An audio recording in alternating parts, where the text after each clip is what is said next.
Buletin Didik 1 Februari bersama saya Midi Saleh. Assalamualaikum dan salam sejahtera.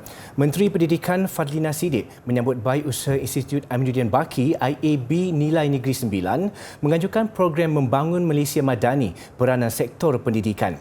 Fadlina berkata IAB adalah institusi terpenting dalam sejarah kebitaraan pendidikan dan kepimpinan dalam pendidikan. Pelaksanaan program itu juga menjadikan IAB institusi awal yang menyambut mandat ke arah kepimpinan pendidikan madani.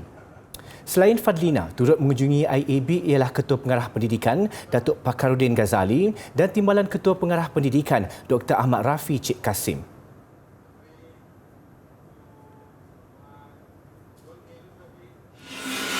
Dalam pada itu, anak-anak orang asli seluruh negara kini berpeluang menguasai subjek bahasa Inggeris dengan baik hasil pengenalan modul literasi bahasa Inggeris murid prasekolah orang asli. Program yang dihasilkan Pusat Pengajaran Bahasa Inggeris ELTC telah dilancarkan oleh Fadlina Siddiq. Menurutnya, model itu ditulis sendiri oleh guru ELTC yang turut menerapkan elemen interaktif sekaligus menjadikan sesi pembelajaran sangat aktif, partisipatif dan ceria. Ia juga ditulis sebagai memenuhi keperluan anak-anak orang asli suku kaum Semai, Mah Meri, Temuan dan Jakun. Pelancaran modul terbabit membuktikan komitmen Kementerian Pendidikan KPM untuk terus memperkukuhkan bahasa Inggeris dalam kalangan pelajar serta meningkatkan kepakaran guru bahasa Inggeris. Menyedari kepentingan dan potensi besar dalam bidang robotik, Sekolah Jenis Kebangsaan Cina Hua Aik di Arau Perlis mahu menguasai ilmu dan kemahiran berkaitannya agar dapat dikongsikan dengan keseluruhan murid. Ia secara tidak langsung mencetuskan minat kanak-kanak untuk mendalami bidang berkenaan. Pameran robotik sekolah itu antara pameran amalan terbaik keseluruhan 104 buah sekolah di Perlis pada penganjuran Expo Pendidikan di Dewan 2020 di Kangar. Ia dikendalikan 15 murid yang menganggotai kelab robotik sekolah bersama guru penasihat mereka. Projek robotik itu dinamakan Lego Mindstorm Education EV3 Teacher Edition yang bermula sejak 2016. Melaluinya, murid dapat memperkasakan ilmu sains, teknologi, kejuruteraan dan matematik STEM serta mengembangkan pemikiran logik mereka. Ia juga mampu mengukuhkan kemahiran membangunkan sesuatu perisian dan membantu murid mencari penyelesaian kepada misi yang dilaksanakan. Sebab mereka akan belajar tentang motor, sensor yang ada pada satu robot dan mengambil kira faktor persekitaran untuk nak buat sesuatu program, nak jalankan sesuatu mission macam move object dari satu tempat ke tempat yang lain ataupun mengawal kelajuan motor semasa bergerak dan mereka akan macam mengetahui cara nak buat program tentang detect light ataupun color untuk menjalankan sesuatu mission. Robot terbabit telah diselaraskan mengikut pengecaman warna untuk menyelesaikan sesuatu misi. Ia juga mempunyai pengesan justru akan berhenti dengan sendirinya ketika menghampiri sesuatu objek pada jarak kurang 15 cm. Namun dalam keadaan terbuka, robot terbabit sukar melaksanakan misi atas faktor cahaya. Membuat robot itu mengikut line hitam itulah paling susah. Susah. Perlu selalu bertukarlah projek itu mengikut cahaya hari itu. Kelab robotik ini mempunyai seorang ahli termuda iaitu murid tahun 3 yang berbakat besar dalam kemahiran STEM. Sehingga kini mereka berjaya memperoleh pelbagai anugerah dalam setiap pertandingan yang disertai sejak 2016. Kejayaan terbesar mereka adalah bersaing di peringkat antarabangsa bersama beberapa negara Asia lain. Di masa hadapan, pihak sekolah berhasrat untuk mengukuhkan kemahiran memasang robot dalam kalangan muridnya. Selepas tertangguh beberapa tahun akibat penularan COVID-19, 547 kanak-kanak ceria menerima anugerah pada Majlis Apresiasi Taska dan Tabika bagi Parlimen Kalabakan pada majlis yang diadakan secara besar-besaran baru-baru ini. Program berlangsung di Dewan Masyarakat Tawau. Menurut penolong pengarah pembangunan komuniti dan kemahiran kemas Zulaifal Zulkapli, program tahunan itu sebelum ini diadakan secara kecil-kecilan ekoran kekangan COVID-19. Bagaimanapun, tahun ini ia diadakan secara besar-besaran dan akan diteruskan ke daerah-daerah lain bagi memberi penghargaan kepada murid-murid Tabika Kemas. Hari ini kita dapat lihatlah balik kita meraihkan kejayaan kanak-kanak tu bukan saja dalam akademik, dan hari ini kita juga bagi anugerah khas kepada kanak-kanak yang telah menyumbang khususnya kepada Kemas Negeri Sabah yang mewakili ke peringkat potensi di peringkat kebangsaan di UBSI pada tahun lepas, yang dalam melibatkan diri dalam pertandingan futsal, rounders, SHR, F1 dan juga bola jaring, yang kebanyakannya majoriti melibatkan yang terlibat untuk wakil negeri Sabah adalah daripada Parlimen Kalabakan. Bagi ibu bapa yang hadir, selain berkongsi kegembiraan, mereka juga mengakui Tabika Kemas memainkan peranan penting dalam membentuk perkembangan anak-anak.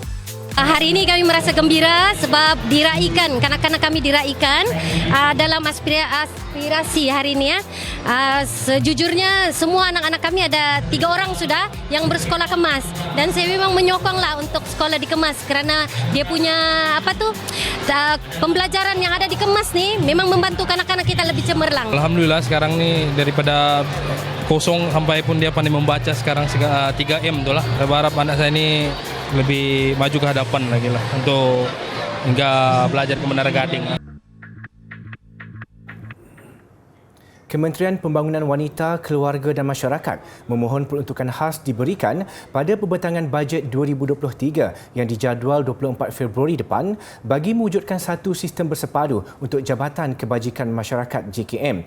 Menterinya Datuk Sri Nancy Shukri berkata, sistem bersepadu itu akan merangkumi pelbagai data dan perkara-perkara yang diuruskan JKM termasuk data kes keganasan rumah tangga serta penderaan kanak-kanak. Menurut beliau, ketika ini tiada satu sistem bersepadu yang boleh memberi data tepat mengenai pelbagai kes yang dikendalikan JKM seperti penderaan kanak-kanak atau kes keganasan rumah tangga. Keadaan itu menyukarkan jabatan berkenaan memberikan data tepat dan menyeluruh dalam masa singkat apabila diperlukan. Kita juga akan mewujudkan satu sistem, centralized system.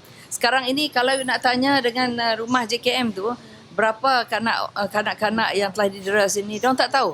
There is no centralized system.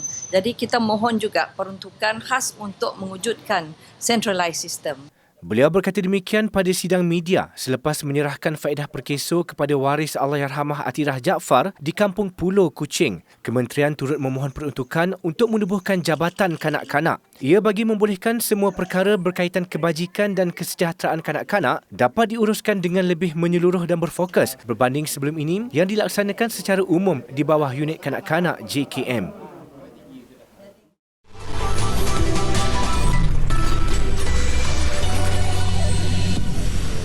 Bertemu kembali. Bidang automotif lazimnya didominasi oleh pelajar lelaki, namun pada masa kini ia sudah mula diminati golongan wanita, khususnya yang sukakan aktiviti lasak. Kolej Kemahiran Johor di Johor Bahru bukan sahaja telah mula menerima kemasukan pelajar wanita, malah terdapat tenaga pengajar dalam kalangan kaum hawa.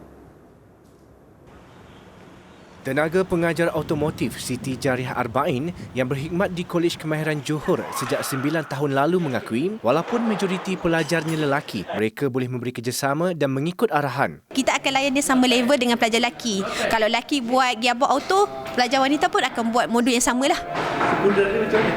Kudurat wanita dengan lelaki ada sedikit berbeza. Kudurat lelaki dia lebih kuatlah, wanita dia makin masti sikit. Sementara itu, pelajar tahap 3 Perkhidmatan Penyelenggaraan Kenderaan Anis Sofia Muhammad Alias berkata, keputusan untuk belajar dalam bidang ini didorong atas minatnya yang sukakan cabaran. Walaupun dikelilingi rakan lelaki di dalam kelas, dia tidak berasa kekok, malah memasang impian untuk terus berjaya dan membuka bengkel sendiri. Minat sebenarnya daripada tengok daripada media sosial and rasa nak belajar kursus ni and nak menjadi macam cabaran untuk diri saya sebagai perempuan. Sebenarnya kos ni dia kena minat sendiri. Kita tak boleh paksa. Kalau perempuan-perempuan yang kat luar sana kalau minat benda yang lasak, anda semua boleh mencuba kos ni lah. Sementara itu, Ketua Sektor Automotif Kolej Kemahiran Johor, Muhammad Syahnas Ajran berkata, seramai 125 pelajar mengikuti kursus automotif tahap 2 dan 3 bagi tahun ini. Tiap tahun kita menerima anggaran dalam 2 hingga 3 orang. So bermula daripada tahun 2021, 22, 23. So totally dalam lebih kurang dalam 10 orang lah yang telah berjaya. Kat sini tak ada beza lelaki atau perempuan. Perempuan akan buat kerja apa yang lelaki buat. Sama juga. Tambahnya, pentadbiran kolej juga percaya mampu melahirkan lebih ramai lulusan automotif yang menepati keperluan pasaran, termasuklah pelajar wanitanya. Yang di-Pertuan Agong Al-Sultan Abdullah Riayatuddin Al-Mustafa Billah Shah bertitah agar kerajaan melipat gandakan usaha dalam memelihara kesejahteraan rakyat dan membangunkan wilayah persekutuan sebagai sebuah bandaraya unggul dan mampan. Baginda turut berharap bantuan kepada golongan miskin dan berpendapatan rendah di wilayah persekutuan dapat diberikan tumpuan khusus oleh kerajaan. Titah baginda ia termasuk meningkatkan peluang pekerjaan serta membantu mengurangkan kos sara hidup yang membelenggu golongan miskin bandar serta kurang berkemampuan. Al-Sultan Abdullah turut menzahirkan kegusaran berhubung banjir kilat yang sering melanda Kuala Lumpur, Putrajaya dan Labuan yang perlu ditangani segera kerana ia bukan sahaja memberi kesan buruk kepada rakyat, malah menjejaskan kerancakan pertumbuhan ekonomi. Justru pembangunan hendaklah sentiasa seiringan dengan inisiatif pemuliharaan alam sekitar dan pembangunan di kawasan tinggi serta berbukit, termasuklah di kawasan yang menjadi tadahan hujan, haruslah turut dikawal selia. Seri Paduka bertitah demikian sempena istiadat menghadap dan penggunaan Darjah Kebesaran, Bintang dan Pingat wilayah persekutuan di Istana Negara siang tadi.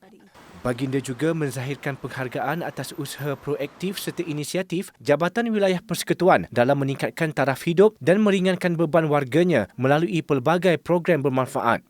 Al-Sultan Abdullah turut bertitah semua menteri, pihak Dewan Bandaraya Kuala Lumpur serta warga kota menjaga kota raya sebagai bandaraya yang benar-benar bersih dan cantik. Ia termasuk pemberian bantuan kebajikan rakyat miskin dan terjejas pendapatan, usaha pembasmian miskin tegar bandar serta strategi penyediaan kediaman yang selesa untuk warga berpendapatan rendah. Sementara itu, ketika sembah ucapan menjunjung kasih sempena istiadat berkenaan, Perdana Menteri Datuk Seri Anwar Ibrahim berkata, kerajaan menyasarkan untuk menjadikan wilayah persekutuan sebagai bandar pintar menjelang 2030. Ia selari dengan konsep Malaysia Madani yang turut memberi penekanan kepada aspek kemampanan dengan konsep kota hijau dan kota pintar. Antara program lain yang telah disusun ialah penggunaan bas elektrik Kuala Lumpur, Wangsa Maju, sebagai bandar perintis rendah karbon, penambahan pemasangan CCTV di Kuala Lumpur dan Putrajaya, serta pemasangan Wi-Fi di projek perumahan rakyat dan perumahan awam di Labuan.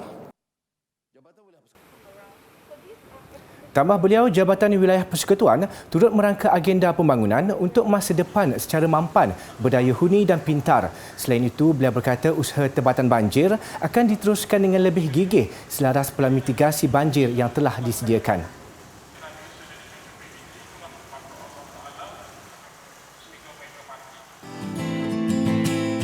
Hari ini kita akan belajar tentang salah satu dari komponen asas dalam nyanyian, iaitu suara.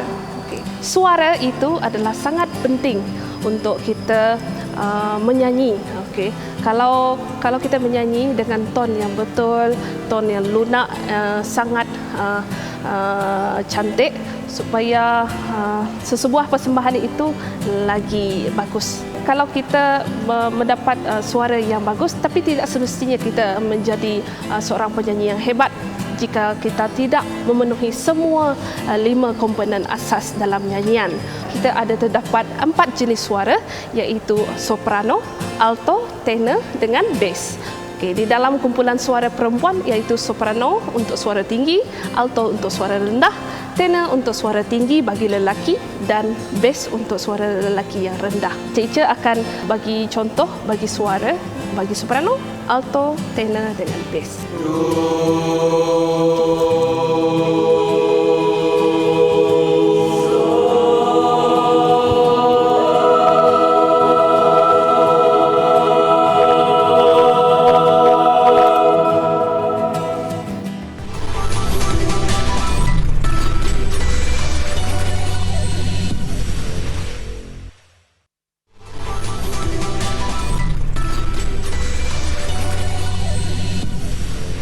Rangka spesies dinosaur yang jarang ditemui bakal dipamerkan di Museum Newtonburg Safari Park, The Museum of Evolution di Denmark. Ia juga antara pameran terbesar dinosaur di Eropah.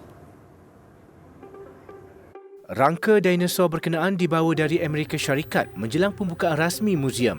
Antara yang dipamerkan ialah rangka asli 6 spesies dinosaur serta 10 rangka haiwan dari zaman Permian dan air batu, merangkumi kira-kira 300 juta tahun sejarah evolusi.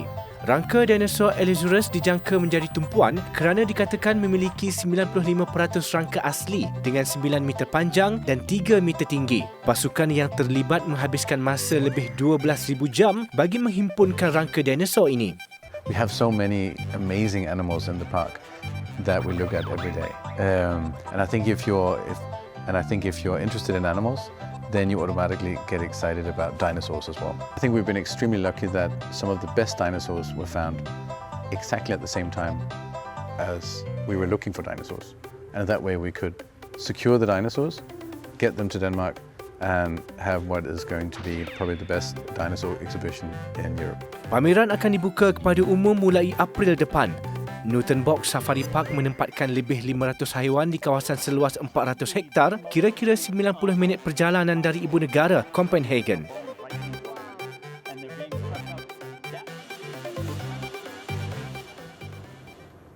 Bukan sekadar mencipta fenomena dan ikutan, kumpulan K-pop baru New Jeans terus membuktikan pengaruh dan kehebatan mereka menerusi lagu hit OMG di Billboard Amerika Syarikat. Dengan pergerakan kedudukan OMG yang semakin meningkat dalam carta lagu Hot 100, New Jeans mencatat satu lagi sejarah.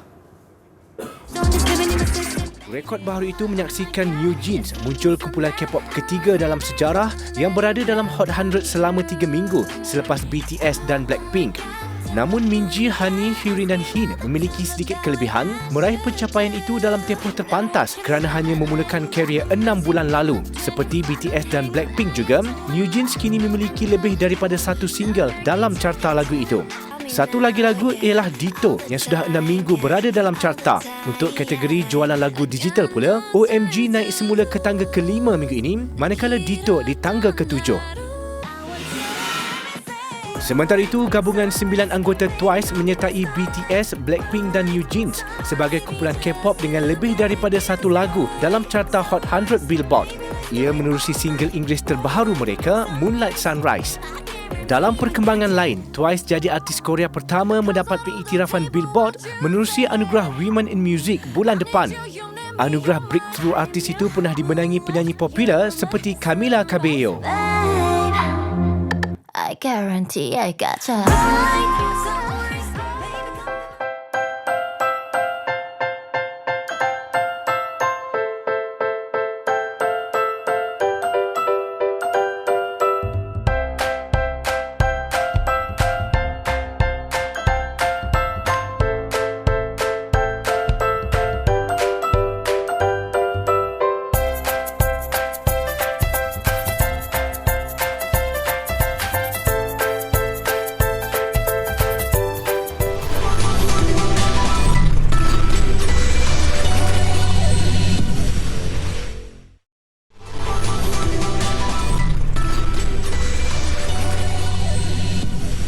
Sukan. Olahragawan dan olahragawati kebangsaan 2021, Datuk Azizul Hasni Awang dan Datuk Pandalel Rinong sedia menyahut cabaran memburu pingat emas sulung Olimpik negara pada tamasya di Paris tahun depan. Sebagaimanapun harapan mereka, atlet muda juga perlu optimis untuk memikul sama tanggungjawab itu. Saya ambil cabaran dan juga tanggungjawab tersebut, memandangkan saya adalah antara yang paling senior kan. Tapi kita tak boleh gairah untuk semata-mata meletakkan harapan kepada saya seorang je lah. Because saya rasa sudah tiba masanya untuk kita juga meletakkan harapan kepada pelumba-pelumba muda ataupun atlet-atlet muda dan sukan lain.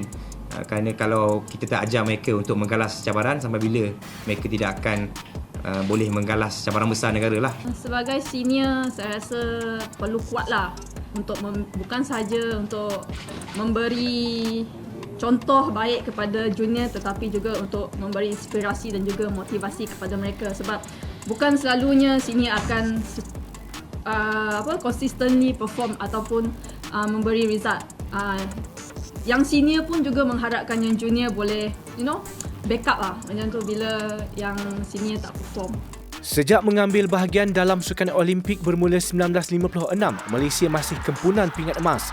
paling cemerlang pada Olimpik di Rio, menyaksikan Malaysia meraih 4 pingat perak dan 1 gangsa. Datuk Pandalela turut meraih pingat perak bersama gandingannya Cheong Jun Hung dalam acara 10 meter platform seirama. Manakala Datuk Azizul Hasni dalam acara Kirin. Keseluruhannya pula Malaysia telah meraih 13 pingat, merakumi 8 perak dan 5 gangsa.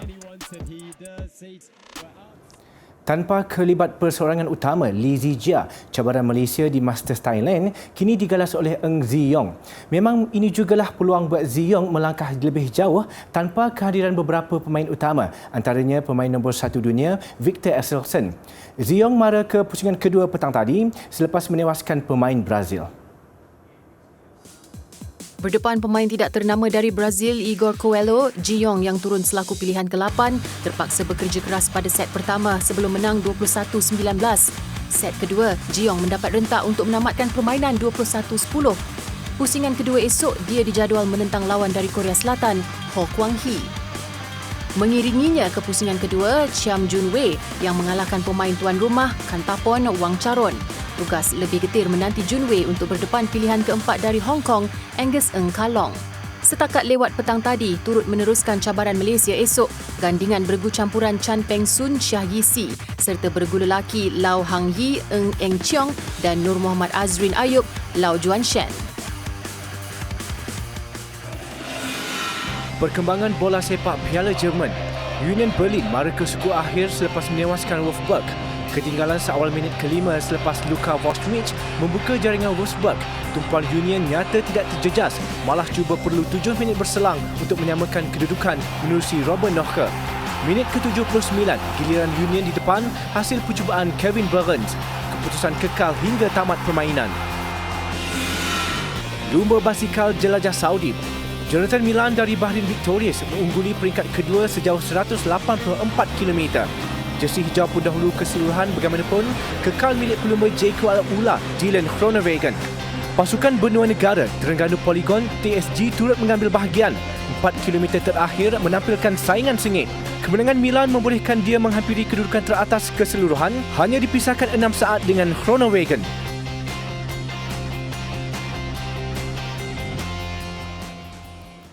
Pameran seni imersif artis terkenal Frida Kahlo di Buenos Aires, Argentina mengakhiri buletin didik. Saya Medi Saleh, salam hormat, insya-Allah kita jumpa lagi.